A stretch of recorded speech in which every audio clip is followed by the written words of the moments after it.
अस्सलाम वालेकुम दोस्तों, उम्मीद है आप सब खैरियत से होंगे।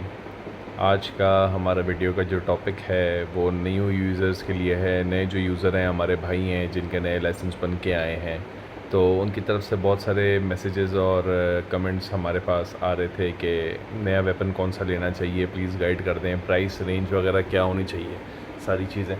तो इस हवाले से हम बात करेंगे और कुछ टिप्स वगैरह भी नए यूज़र्स के लिए, हमारे भाइयों के लिए शेयर करेंगे, एक्सपीरियंसेस शेयर करेंगे कि क्या होना चाहिए, किस तरीके से चीज़ें हैंडल करनी चाहिए।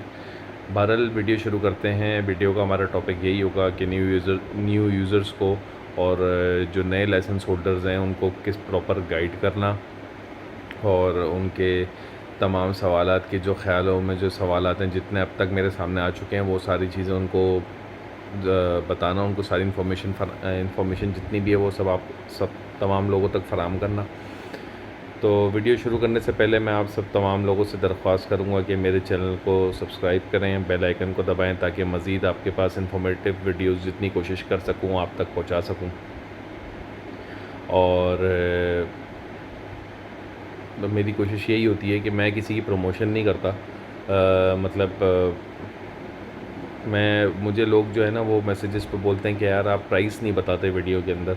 प्राइस मैं इसलिए नहीं बताता कि वीडियो के ऊपर ना स्ट्राइक्स आ जाती हैं। मेरे चैनल पे 2-3 स्ट्राइक्स आ चुकी हैं, तो इस वजह से मैं इग्नोर करता हूँ कि कोशिश करता हूँ कि मैं प्राइसेस को ना डिस्क्लोज़ करूँ। हाँ, अलबत्ता मैं कब वो विज़िटिंग कार्ड शॉप के जो है ना वो हर आइटम के साथ, हर पोस्ट के साथ मैं डाल देता हूँ कि आपने बात करनी हो आप डायरेक्ट बात कर सकते हैं, ना इसमें हमारा कोई बीच में कमीशन है, ना इसमें हमारा कोई मामला है कि हम किसी तरीके की किसी भी डील में इन्वॉल्व हों। आप अपना लाइसेंस प्रॉपर बनवाएं, वैलिड लाइसेंस को लेके जाएं और किसी भी ऑथराइज्ड जो है आर्म्स डीलर के पास से आप जाके परचेज़ करें। बहरहाल बहुत बड़ा ये एक चैप्टर है, बहुत बड़ा एक मामला है, इस पर सारी आज डिटेल में डिस्कशन करते हैं। तो वीडियो शुरू करने से पहले चैनल को सब्सक्राइब कर दीजिए, लाइक कर दीजिए और बेल आइकन को दबा दीजिए। अच्छा जी, आज हमारी जो है वो सबसे पहले हम आ जाते हैं इस बात पे कि न्यू लाइसेंस होल्डर हैं, आपने जो है वो सिंध का लाइसेंस, बलूचिस्तान XYZ जहाँ के भी लाइसेंस हैं आपने बनवा लिए। सबसे पहले तो आप उस लाइसेंस को ऑथेंटिकेट कराएं कि इसको देखें भाई ये मेरा लाइसेंस लेजिट है, ये वेरीफाइड है नहीं है। सिंध कंप्यूटराइज लाइसेंस में मसला नहीं है कि बंदा खुद जाके बायोमेट्रिक कराता है, और बलूचिस्तान के कुछ लाइसेंसेस होते हैं कि जिसके अंदर जो है ना वो सवाल जवाब जो है ना वो पूरी वेरिफिकेशन जाती है, और वो लेटर्स आपको वेरीफाई कराने होते हैं। बनिस्बत आप किसी एजेंट से कराएं या जिससे आपने जिस एजेंट से लाइसेंस बनवाया उससे करवाएं, आप खुद जाके करवाएं वेरिफिकेशन तो ज़्यादा बेहतर है। वैसे उसूलन यही होना चाहिए कि आप खुद जाके लाइसेंस बनवाएं और यह है कि प्रॉपर सारा प्रोसीजर फॉलो करें। लेकिन अनफॉर्चुनेटली आपको पता है कि क्या मामलात होते हैं, तो वो सारी चीज़ें आप फॉलो नहीं कर सकते। बहरहाल आप सबके पास वसाइल हैं, अपने वसाइल इस्तेमाल करें और प्रॉपर एक आर्म्स लाइसेंस बनवाएं और उसको वेरीफाई 10 जगह से कराएं। आर्म्स लाइसेंस आपने बना लिया, उसके बाद आप अपने इलाके के थाने में उसकी एंट्री करवाएं। थाने में एंट्री करवाएं, आप वेपन ख़रीदें, आप थाने में एंट्री लाजमी करवाएं। उसकी फ़ीस वगैरह सारी चीज़ें आप देखें, और एम्यूनेशन जितना आपको अलाउड है उतना ही आप परचेज़ करेंगे। एक्स्ट्रा एम्यूनेशन आप अपने पास रखते हैं तो आपके लिए नुकसान है, वो एक क्राइम में आता है। और आप जो है वो साल का कोटा होता है, साल के कोटे के अंदर आप परचेजिंग कर सकते हैं। तो वो सारे मामलात आप एक तरफ हैं। अच्छा, बहरहाल अब आप न्यू यूज़र हैं, आपने देखना है कि मैंने क्या परचेज़ करना है। देखें, आप 2 पर्पसेस हैं। एक पहला ये है कि आपने सेल्फ़ डिफ़ेंस के लिए वेपन लेना है, आपने ये ज़हन बनाना है कि मैंने सेल्फ़ डिफ़ेंस के लिए वेपन लेना है, या मैंने स्पोर्ट्स शूटिंग के लिए लेना है कि टारगेट शूटिंग और प्रिसिशन शूटिंग और टैक्टिकल शूटिंग के हिसाब से आपने पिस्टल लेना है। स्पोर्ट्स के हिसाब से जो पिस्टल होता है ना वो थोड़ा डिफरेंट होता है, और सेल्फ़ डिफ़ेंस के लिए और स्पोर्ट्स के लिए दोनों भी आप पिस्टल यूज़ कर सकते हो। ऐसे भी पिस्टल्स होते हैं, मेजॉरिटी तकरीबन पिस्टल्स ऐसे ही होते हैं। बहरहाल आपकी मिसाल के तौर पे अगर 50,000 भी रेंज है या लाख रुपए की रेंज है, तो आप लाख रुपए की रेंज में चाइना का 9mm CF98 ले सकते हैं, या चाइना की 50,000 की रेंज है अगर आपको 30 बोर, एक बहुत मशहूर पिस्टल है, बहुत मशहूर कैलिबर है, तो लोग ज़्यादातर 30 बोर लेते हैं। 30 बोर लोग इसलिए लेते हैं, लोगों को आवाज़ पसंद है। देखें, आपने आवाज़ नहीं, आप इस चीज़ का ज़रा जहन में बिठाएं कि आप एक फ़ायर आर्म अपने पास रख रहे हैं, तो आपके पास एक बहुत बड़ी ज़िम्मेदारी है, आपकी ख़ुद की भी, आपके साथ जो लोग हैं आपने उनको भी सेफ़ करना है। तो सबसे पहले ये है कि आप अगर मिसाल के तौर पे आपने सबसे पहले लाइसेंस लिया, आपने अपने जहन में अपने आप से ये तैयार करना है, अपने आप से ये आपने अहद करना है कि मैंने एरियल फायरिंग नहीं करनी। एरियल फायरिंग में ऐसा नहीं कि हमने कभी नहीं करी, अल्लाह माफ़ करे, गुनाह सबसे होते हैं, लेकिन बहरहाल ये है कि सही समझ सही वक्त पे इस चीज़ को रोक देना चाहिए। क्योंकि देखें, एरियल फायरिंग में आपकी गोली रिटर्न आती है और वो किसी न किसी की जान का बायस बन सकती है, किसी बच्ची की, बुज़ुर्ग की, किसी खातून की, किसी की भी जान ले सकते हैं। आपको पता भी नहीं होगा, आपके हिसाबनामा अमाल में जो है ना वो एक खून, एक कत्ल जो है वो लिख दिया जाएगा। तो मेरे भाइयों, दोस्तों, बुज़ुर्गों, इस तरीके के मामलात से आप जो है ना वो दूर रहें। और एरियल फायरिंग में अपना सबसे पहले आप अहद करें कि भाई मैंने एरियल फायरिंग नहीं करनी, ठीक है। दूसरी बात है, आप पिस्टल कोई भी लें, आप पिस्टल इम्पोर्टेड लें, ठीक है। लोकल मेड पिस्टल मत लें, चाहे वो जितना खूबसूरत हो, जितने उसमें ऑप्शन किए हुए हों। देखें, आप जो है ना वो सिविलियन हैं, आप NPV जो है ना वेपन रख सकते हैं, नॉन पॉपुलेटेड बोर। वो सेमी ऑटोमेटिक पिस्टल आप रख सकते हैं। आप ऑटोमेटिक पिस्टल या ऑटोमेटिक राइफ़ल या ऑटोमेटिक शॉटगन आप कुछ भी नहीं रख सकते, ठीक है। आप सिर्फ सेमी ऑटोमेटिक रख सकते हैं, चाहे वो पिस्टल हो या राइफ़ल हो या शॉटगन हो, तो सेमी ऑटोमेटिक ही आप रख सकते हैं। पहले तो आप ये जहन बना लें। अगर आप कोई आर्मी अफसर हैं या किसी गवर्नमेंट ऑफिशियल हैं और आपको PB बोर का लाइसेंस अलग होता है, तो PB बोर का लाइसेंस है तो उसमें वो एक अलग बात है। उसके ऊपर मैं ज़्यादा बात नहीं करूँगा, क्योंकि भाई मेरे मामलात से वो बहुत दूर है, क्योंकि मेरे पास वो अथॉरिटी, मुझे उस चीज़ की नॉलेज नहीं है। तो मैं कोशिश ये करूँगा जिस चीज़ की मेरी नॉलेज ना हो तो वो मैं आपके साथ शेयर भी नहीं करूँ। बहरहाल PB बोर के बारे में ज़्यादा बात नहीं करूँगा, मैं NPB बोर के बारे में बात करता हूँ कि मुझे उसकी नॉलेज है कि सेमी ऑटोमेटिक जो है ना वेपन आपको अलाउ होता है, पहली बात। दूसरी बात ये है कि आप पिस्टल कोई भी लें तो आप जो है वो इम्पोर्टेड वेपन लें। कोशिश करें कि ब्रांड न्यू लें। 90% जो है ना आपकी सोच और कोशिश यही होनी चाहिए कि मैंने पिस्टल ब्रांड न्यू लेना है, मैंने यूज़ पिस्टल नहीं लेना। देखिए, यूज़ में कोई मसला नहीं है, लेकिन मसले मसाइल आ भी सकते हैं। आपको नहीं पता कि मैंने कैसे अगले बंदे ने यूज़ किया हुआ है या उसके क्या मामलात थे। तो यूज़ में जो है ना आजकल जो है वो FSL का भी एक सिलसिला हुकूमत ने ज़बरदस्त शुरू किया है कि जो खोल होते हैं, जब दुकान में पिस्टल चेक होता है, किसी के लाइसेंस पे सप्लाई हो रहा होता है, तो वो खोल भी फॉरेंसिक में जा रहे होते हैं। तो जो है यूज़ पिस्टल ना लें, बनिस्बत इसके कि आप जो है ना वो ब्रांड न्यू पिस्टल अपने सामने लें, बॉक्स पैक, अपने हाथ से उसका FSL करवाएं, ठीक है, अपने सामने उसको चेक करें और आप मुतमईन होंगे। आप मेंटल जो है ना वो माइंड आपका पीसफुल रहेगा कि भाई मैंने एक पिस्टल लिया, ब्रांड न्यू है, इसमें कोई ख़राबी नहीं हो सकती, ठीक है। होने वाली चीज़ें, मशीनें, कुछ भी हो सकता है, लेकिन बहरहाल एक आपको पता होगा। खैर, तो पॉइंट नंबर 2 हमारे ये कि आप इम्पोर्टेड पिस्टल लें, आप ये लोकल मेड, पाक मेड पिस्टलों पे मत जाएं। इसके ऊपर आप जो है वो अपनी जान का बवाल भी बनाएंगे, आप अपने आप को भी नुकसान पहुंचाएंगे और आप अपने साथ वालों को, जिसको आपने सेव करना होगा, उसको भी नुकसान पहुंचाएंगे। और जो टारगेट आपका होगा, अगर खुदा न खास्ता कोई चोर है, डकैत है, आप उसको एम कर रहे हो, तो एम एक्यूरेसी उसकी इतनी बकवास होती है कि अल्लाह ना करे आप उसकी जगह जो है ना किसी और इनोसेंट सिविलियन को आप जो है ना वो टारगेट बना के शूट कर देते हो, तो वो आपके मज़ीद जो है ना आपकी ज़िंदगी का बवाल बन जाता है। देखें, ये इंसानी जान लेना या अपने सेल्फ़ डिफेंस में ही चाहे वो क्यों ना हो, आसान नहीं है, बाद में भुगतना बहुत सारे मामलात पड़ते हैं। तो कोशिश ये करिएगा कि जहाँ पे आप रिटेलिएट कर रहे हैं या जहाँ पे आप जो है वो अपना रिएक्शन दे रहे हैं, तो वहाँ पे CCTV कैमरास मौजूद हों कि आप अपना सेल्फ़ डिफेंस को जो है ना वो साबित कर सकें, ठीक है।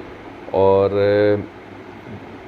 अल्लाह ना करे कभी ऐसा वक्त किसी पे आए, लेकिन आपने होश और हवास से काम लेना है। आपने बिल्कुल हीरो नहीं बनना। आपने सबसे पहले बेहतरीन सेल्फ़ डिफेंस यही है कि आपके पास जो सामान है ना वो आप दे दो, जो सामान है आप वो सामान दे दो उसको, क्योंकि सामान आपके पास वापस आ जाएगा, आपकी जान वापस नहीं आएगी। 4 बंदे हैं, बिल्कुल सलमान खान बनने की ज़रूरत नहीं है, बिल्कुल हीरो बनने की ज़रूरत नहीं है। आप उसको जो भी सामान है भाई दे दो, सामान आपके पास वापस आ जाएगा, जान से बढ़ के कुछ नहीं है, ठीक है। खैर, हम टॉपिक से हट रहे हैं। आपने इम्पोर्टेड वेपन लेना है, ठीक है, कोशिश ये बनाए अपनी रेंज बनाएं। अगर आपके पास लाख रुपए तक की रेंज है, 1.25 लाख 1.5 लाख की रेंज है, तो लाख रुपए में अभी आपको, जो पहले तो खैर बहुत कम का होता था, लेकिन अब चाइना का 9mm पिस्टल मिल जाता है, जो है CF98 हो गया है। NP42 बहुत ज़बरदस्त पिस्टल है, सेम शेप है, लेकिन उसके अंदर जो है ना लेज़र टॉर्च वगैरह के लिए रेल दी भी होती है, वो पिस्टल आप ले सकते हैं। प्लस आप जो है वो कैनिक के POF ने इंपोर्ट किए हैं पिस्टल, POF खुद नहीं बना रहा, वो POF ने कैनिक के पिस्टल इंपोर्ट किए हैं, आप वो भी ले सकते हैं। वो भी 1.25 लाख 1.5 लाख रुपए के ऑफिशियल आपको जो है ना वहाँ की उनके आउटलेट से मिल जाएंगे, आप वो भी ले सकते हैं। प्लस उसके अलावा अगर आपकी 2 सवा 2 की रेंज है, हैमर फायर्ड, अच्छा इसके अंदर सॉरी मैं आपको एक और चीज़ भी ऐड करूँ, हैमर फायर्ड पिस्टल भी होता है, स्ट्राइकर फायर्ड पिस्टल भी होता है। स्ट्राइकर फायर्ड ये होता है कि जिसके अंदर हैमर नहीं होता, जैसे ग्लॉक हो गया और कैनिक हो गए, और बहुत सारे पिस्टल्स आते हैं जो कि जो है वो स्ट्राइकर फायर्ड होते हैं। और हैमर फायर्ड जो होते हैं जिसके अंदर हैमर होता है, जैसे नॉर्मल आपका जो है वो 30 बोर हो गया, या आपके टॉरस के पिस्टल हो गए हैमर वाले, या दूसरे और भी बहुत सारे आते हैं, ज़ेगाना के भी काफ़ी मॉडल आते हैं हैमर वाले। तो वाइकिंग का पिस्टल है, बहुत ज़बरदस्त पिस्टल है। तो बहुत सारे मॉडल्स आपको ऐसे आते हैं कि आपने पहले ज़हनी बनाना है कि भाई आपने हैमर फायर्ड लेना है या स्ट्राइकर फायर्ड लेना है। तो मैं मतलब अगर आपने हैमर फायर्ड पिस्टल लेना है तो बेहतरीन आप कोई भी ले लो, लेकिन अगर आपने स्ट्राइकर फायर्ड पिस्टल लेना है सेल्फ डिफेंस के लिए, तो कैनिक या फिर ग्लॉक का आपका बजट नहीं है, आप कैनिक ले लो। कैनिक जो है ना वो ग्लॉक से अमेरिका में और दूसरे ममालिक में अगर आप इंटरनेट पर सर्च करें, मेरी ज़बान पे ना जाएं, तो ग्लॉक किलर कहा जा रहा है कैनिक को। इतनी ज़बरदस्त उसकी परफॉर्मेंस हो चुकी है, इतनी ज़बरदस्त उसके अंदर मामलात हो चुके हैं, परफॉर्मेंस और क्वालिटी है उसकी, कि उसको ग्लॉक किलर जो है ना वो कहा जा रहा है। तो आप 2 सवा 2 लाख रुपए की रेंज में आप कैनिक की तरफ जा सकते हैं। ग्लॉक भी आपको मिल सकते हैं, पुरानी जनरेशन Gen 3 Gen 4 भी आपको मिल सकते हैं। तो स्ट्राइकर फायर्ड पिस्टल की तरफ जा सकते हैं। हैमर फायर्ड में सेल्फ डिफेंस में जो मेरी पर्सनल ओपिनियन है कि बंदे को हैमर फायर्ड पिस्टल रखना चाहिए, ठीक है, उसमें मेल फंक्शन के चांसेस बहुत कम होते हैं।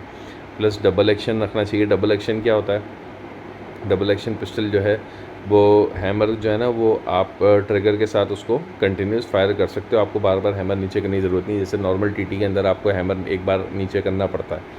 तो वो में जो है ना आप डबल एक्शन पिस्टल लें सेल्फ डिफेंस के लिए, डिकॉकर और लॉक वगैरह हो, उसके अंदर मैनुअल सेफ्टी हो, मैनुअल सेफ्टी होना लाजमी है न्यू यूज़र के लिए। आप पिस्टल रखना सीखें, लेके घूमना सीखें।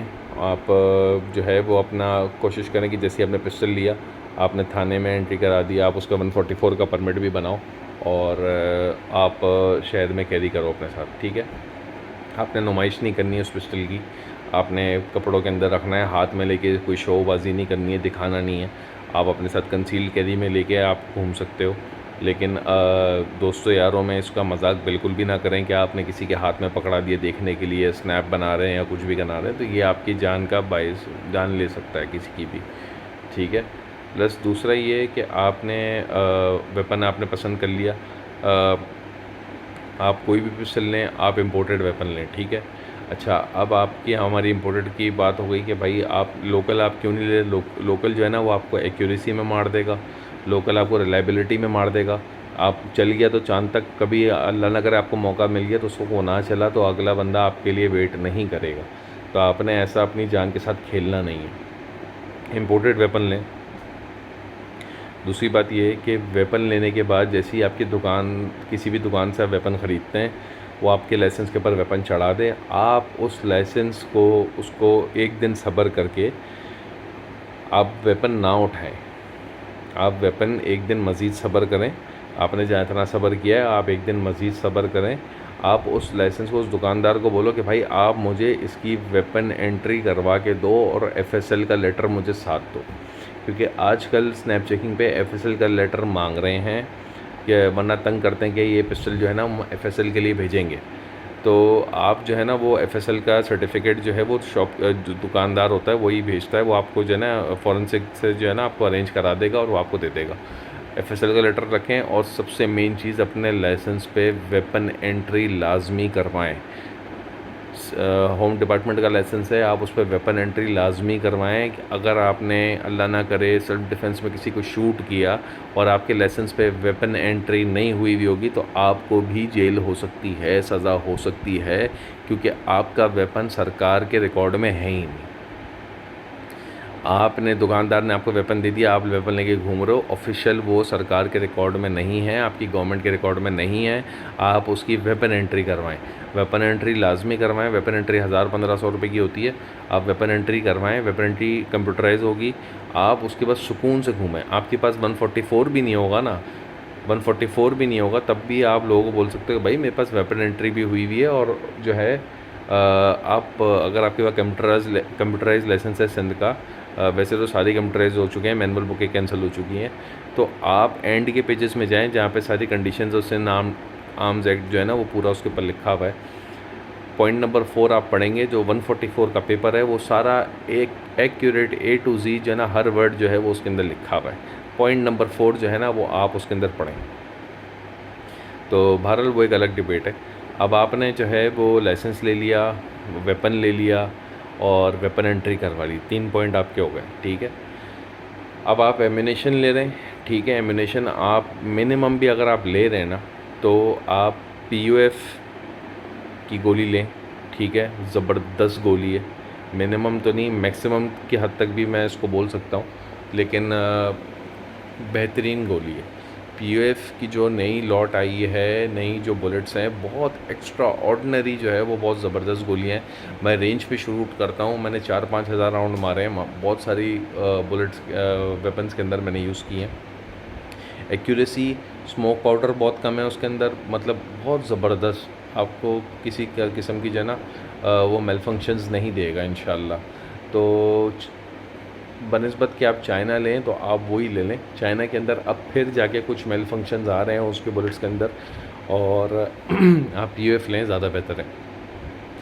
अगर आपके पास बजट है, अच्छा बजट है, तो आप जो है वो GHP भी रख सकते हैं, हॉलो पॉइंट भी रख सकते हैं, हाइड्रोशॉक भी रख सकते हैं। कोई किसी किस्म का बैन नहीं है इन गोलियों पे। अगर आपको कोई बेवकूफ़ बनाता है तो कोई किसी किस्म का बैन नहीं है। अगर बैन होता तो दुकानों पे दस्तयाब नहीं होती। आप सेल्फ़ डिफेंस के अंदर आप हॉलो पॉइंट रखें अपने साथ, कि कम से कम देखें, दूसरी बार मारना, 2-3 बार अटैम्प्ट करना बेवकूफ़ी है, एक ही अटैम्प्ट जो है ना वो बहुत होना चाहिए, ठीक है। तो आप जो है वो अच्छा एमओ यूज़ करें, local 3rd class MO use ना करें सस्ते के चक्कर में, ठीक है। अब आप एम्यूनेशन की बात आ गई हमारी, कि एम्यूनेशन आपने अच्छा इंपोर्टेड एम्यूनेशन अच्छे से अच्छा सेल्फ डिफेंस के लिए रखना है। अगर आप रेंज वगैरह जा रहे हैं तो आप बल्ले POF चला लें, लेकिन सेल्फ डिफेंस के लिए भी मैं आपको बोलूँगा कि आप POF यूज़ ना करें। आप कोई अच्छा सा एमओ फेडरल का या कोई भी जो +P ना हो, और जो है आप पिस्टल के हिसाब से जो है ना आप लें, और उस एमओ को आप यूज़ करें सेल्फ डिफेंस के लिए, ठीक है। और कुछ मैगज़ीन्स के ऊपर आप अपना नंबर जो है ना उस पर डाल देंगे, ये मेरा सेल्फ डिफेंस का है तो मैं इसको लेके जा रहा हूँ। और अपने एमओ, अगर आप एक्स्ट्रा एमओ ले रहे हैं तो एक एमओ का बॉक्स लें, उसके अंदर एमओ सारा स्टोर करके उसको सिलिकॉन जेली से बंद कर दें कि जो वो राउंड्स ख़राब ना हो, क्योंकि हमारे कराची का मॉइस्चर ऐसा होता है कि राउंड्स ख़राब हो जाते हैं। बहरहाल आप एमओ जो है ना उसके ऊपर, एमओ के ऊपर बिल्कुल भी कॉम्प्रोमाइज़ नहीं करिएगा। अच्छा, दूसरी बात ये है कि आपने अब वेपन भी, आपका लाइसेंस भी माशाल्लाह आ गया, आपने वेपन भी ले लिया, आपने वेपन एंट्री भी करा दी। वेपन एंट्री के साथ साथ आपने रजिस्टर नंबर 17 होता है, 17 होता है हर थाने के अंदर मौजूद, सिंध के कराची की तो मैं बात कर रहा हूँ। तो आपने थाने की एंट्री लाजमी करानी है, ठीक है। थाने की एंट्री आपने लाजमी करानी है, और जो है थाने की एंट्री भी होगी ना, अब आप माइंड फ्री सुकून से आप घूम सकते हो। थाने की एंट्री लाजमी करवाना है, लाजमी हर सूरत करवाना है। ये वो वीक पॉइंट्स हैं, जो वो सेक्टर्स हैं, वो जगह हैं जहाँ से आप जो है ना वो कानूनी पकड़ नहीं हो सकती, मतलब आप कहीं से कमज़ोर नहीं पड़ोगे। कानून की खिलाफ वर्जी वैसी जुर्म है, हमें करनी भी नहीं चाहिए, और हमें कानून पूरा फॉलो करना चाहिए। तो ये बहुत सारी मेन चीज़ें जो लोग नहीं करते, 90% लोग नहीं करते, ये चीज़ करनी चाहिए। मेरे दोस्त को जो है वो बहुत सारे एक्सपीरियंस मैं आपको बताऊं कि उसके साथ एक चोरी डकैती का वाक़या हुआ था, तो उसने जो है वो वेपन अपना यूज़ किया था, लेकिन जज ने, मजिस्ट्रेट ने उसको फिर भी 7 दिन के लिए जेल कस्टडी करी थी। उसकी वजह ये थी कि उसकी वेपन एंट्री नहीं थी, प्लस थाने में उसकी एंट्री नहीं थी। तो ये 2 वजह की वजह से उसके ऊपर जो है वो, हालांकि सीसीटीवी वगैरह ईच एंड एवरीथिंग मौजूद थी, एफआईआर आप पे लाजमी कटेगी, लेकिन ये है कि थाने की एंट्री और वेपन एंट्री नहीं थी, तो उसके ऊपर जेल कस्टडी हुई, उसको सज़ा हुई थोड़ी 7 दिन के लिए एक हुआ ये। तो मैं आप सबसे ये एक्सपीरियंस शेयर करना चाहूँगा कि भाई अपनी वेपन एंट्री और थाने की एंट्री लाजमी करवाएं। दूसरी बात ये है कि ये सारी चीज़ें आपकी हो गई, आपका लाइसेंस भी हो गया, आपने वेपन भी माशाल्लाह ले लिया, आपने एमओ भी ले लिया, आपने थाने में एंट्री भी करा दी, आपने वेपन एंट्री भी करा दी, आपने एरियल फायरिंग नहीं करनी। अब आपने वेपन ले लिया, आपने क्या करना है कि यार आपको पता होना चाहिए कि मैं एम कैसे करूं, मैं इस पिस्टल को पकड़ूं कैसे, मैं इस पिस्टल को हैंडल कैसे करूं। तो इसके लिए आप बेहतरीन है, आप रेंजर शूटिंग रेंज जाएं, आपको वहाँ पे बेहतरीन से बेहतरीन इंस्ट्रक्टर मिलेंगे, ठीक है, और वहाँ पे जाएं, अपनी रजिस्ट्रेशन करवाएं, और बहुत ज़बरदस्त फ्रेंडली और बहुत ज़बरदस्त तरीके से सिखाते हैं। सेल्फ़ डिफेंस हो, प्रिसिशन शूटिंग हो, स्पोर्ट्स हो, सारी चीज़ें आपको सिखाते हैं। आप हैरान हो जाएंगे, 10 मीटर बहुत छोटा फासला होता है, 10 मीटर पे खड़े होके आप अगर वेपन यूज़ करेंगे तो आपका एम सबसे पहले लगेगा ही नहीं, टारगेट पे लगेगा ही नहीं। आप खुद हैरान हो जाओगे, यार मैं तो सामने मार रहा हूँ, लग नहीं रहा। यही जो है ना पॉइंट हमारी आंखों के लिए खोलने के लिए बहुत ज़रूरी है कि अल्लाह ना करे ऐसे मौके पे अगर हम यूज़ कर रहे हो तो हमें एटलीस्ट पता हो कि हम मार किधर रहे हैं, जा किधर रही है, ये चीज़ें हमें देखनी चाहिए। प्लस हमें साइट्स की अलाइनमेंट की बहुत ज़रूरी है। जिस तरीके से हालात हो चुके हैं कराची के लिए, तो एक बेसिक ये ट्रेनिंग जो है वो लेना हर बंदे के लिए ज़रूरी है कि कम से कम भाई आप अपनी फैमिली का दिफा तो कर सको, ठीक है। तो आपने रेंज जाना है, रेंज के ऊपर प्रॉपर ट्रेनिंग लेनी है, लाइसेंस वेपन आपके पास होना चाहिए। बगैर लाइसेंस वाले लोग मेरी वीडियो को हटा दें भाई, मेरे को चैनल को भी हटा दें, मुझे उनकी ना ज़रूरत है ना वो मेरी बात सुने। लाइसेंस जो है ना वो बनाएं और उसके बाद ये सारे काम करें।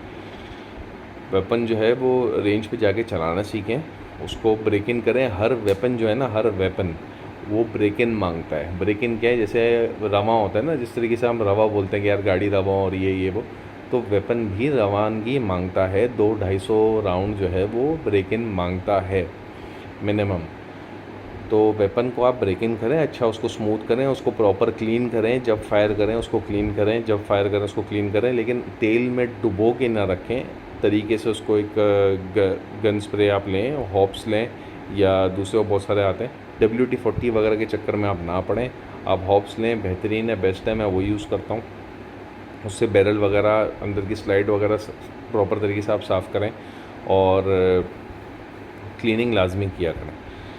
खैर बहरहाल आप रेंज पे जाएं और एक मिनिमम ट्रेनिंग इतनी लें कि आपको पता हो कि मैं एम कैसे कर रहा हूँ, मैं किधर मार रहा हूँ और मेरा टारगेट क्या है, उसको कितना डैमेज हो रहा है। आपने क्या करना है, देखो सेल्फ़ डिफेंस पे हमेशा जो है ना, कभी भी आपने टांग पे या किसी और जगह पे, कमज़ोर जगह पे एम नहीं करना है, या सर की जगह का एम नहीं करना है। ये फासले पे जो है ना, ये सर छोटा है, टारगेट करना मुश्किल होता है, 1 सेकंड या 2 सेकंड का ही टाइम मिलता है आपको। आपने इस एरिया पे टारगेट करना है। इस एरिया ये ब्रॉड जगह पे है और यहाँ पे इतनी वेन्स होती हैं कि बंदा जो है सामने वाला पैरालाइज हो जाता है कि वो हिल भी नहीं सकता, ठीक है, अगर आपने इस जगह पे इम्पैक्ट किया। तो आपने सेल्फ़ डिफेंस के लिए अगर आप करते हैं तो ये चीज़ें आपने माइंड में अपने बिठानी है। प्लस ये कि आप रेंजर शूटिंग रेंज पे या कंट्री क्लब पे, एयरमैन गोल्फ क्लब है, बहुत सारी जगहों पे जो है ना वो रेंजेस बनी हुई हैं। आप जाएं, प्रॉपर ट्रेनिंग लें और इंशाल्लाह फिर नेक्स्ट वीडियो में हम आपको बताएंगे कि पिस्टल ग्रिप कैसे करना है और साइट अलाइनमेंट वगैरह सारी चीज़ों पर हम इंशाल्लाह बात करेंगे। तो आज हमने बात करी, लाइसेंस आपका बन गया, आपने इंपोर्टेड वेपन ले लिया, आपने लोकल वेपन नहीं लेना, आपने एरियल फायरिंग नहीं करनी, आपने डॉक्यूमेंटेशन वेपन की कैसे करनी है कि अब वेपन आपके पास लाइसेंस पर सप्लाई हो गया तो आपने उसकी वेपन एंट्री और थाने में एंट्री वगैरह करानी है, एमओ अपना अच्छा यूज़ करना है, ठीक है। और कम मेन जो है ये सारी बातें होने के बाद ये कि आपने रेंज के ऊपर जाके प्रॉपर इसकी ट्रेनिंग लेनी है कि कम से कम जो पिस्टल मेरे पास है अगर मुझे चलाना पड़ जाए तो मुझे कहाँ चलाना है। तो ये है कि लॉ इन्फोर्समेंट एजेंसी से आप जो है प्रॉपर इसकी ट्रेनिंग लें, रेंजर शूटिंग रेंज पे जाएं, वो आपको बेहतरीन आपको जो है वो उसकी इंशाल्लाह आपको बहुत सीखने को मिलेगा वहाँ से। वीडियो एंड की तरफ चलते हैं। अपना बहुत बहुत ख्याल रखिएगा। चैनल अगर आपने सब्सक्राइब ना किया है तो अभी तक कर लें, हमारी हौसला अफजाई होगी। इंशाल्लाह बेहतरीन आपको और भी वीडियोज़ आपके साथ शेयर करेंगे। बाकी ये है कि कमेंट सेक्शन में हमें बताइएगा कि आपको वीडियो कैसी लगी, और मज़ीद जो टॉपिक्स पर आपने डिस्कशन करनी हो, ये सारी चीज़ें वो आप जो है वो हमारे तक कमेंट बॉक्स में मेंशन करें कि आपने क्या देखना है, किस बारे में बात करनी है, या कौन सा पिस्टल के बारे में उसकी अनबॉक्सिंग देखनी है। तो इंशाल्लाह हम आप तक बेहतरीन से बेहतरीन इन्फॉर्मेशन और बेहतरीन से बेहतरीन वीडियोस पहुंचाते रहेंगे। अस्सलाम वालेकुम वरहमतुल्लाह।